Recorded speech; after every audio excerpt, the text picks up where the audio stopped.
మొన్న హైకోర్టు ఏదైతే హైడ్రాకి సంబంధించి ఒక కీలకమైన పాయింట్, ఇప్పుడు వాస్తవంగా అయితే ప్రతి ఆదివారం హైడ్రా కూల్చివేతలు ఉండే గత 2 వారాల నుంచి ఎందుకు లేదు అంటే హైకోర్టు నిలదీసినటువంటి సందర్భం. మీరు చెరువు ప్లేసు, చెరువు ఎఫ్టీఎల్, చెరువు బఫర్ జోన్ అంటున్నారు, ఆ లెక్కలు మీ దగ్గర ఉన్నాయా తీసుకొచ్చి చూపెట్టండి అండి. నిజంగా ఉన్నాయా వాళ్ళ దగ్గర?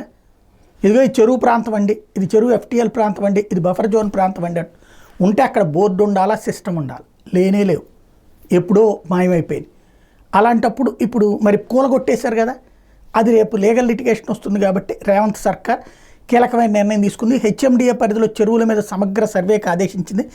గ్రేటర్లో ఉన్నటువంటి చెరువుల విస్తీర్ణము, ఎఫ్టీఎల్ బఫర్ జోన్లను గుర్తించాలని ఆదేశించింది. 3 నెలల్లో సర్వే పూర్తి చేయమంది. ఇరిగేషన్, రెవెన్యూ శాఖలు ఇద్దరిని కూడా సమన్వయం చేసుకుని చేయమంది. అప్పటి వరకు హైడ్రా కూల్చివేతల మీద ఇప్పుడు సందిగ్ధత. ఎందుకంటే ఏది చెరువు ప్లేసో తెలవకుండా ఎట్ట కూలగొడతారు. ఇప్పుడు అసలు సమస్య దగ్గరకు వచ్చింది. సర్వే పూర్తయ్యేదా తర్వాత చెరువుల వివరాలని వెబ్సైట్లో పెడతామని ప్రకటించారు.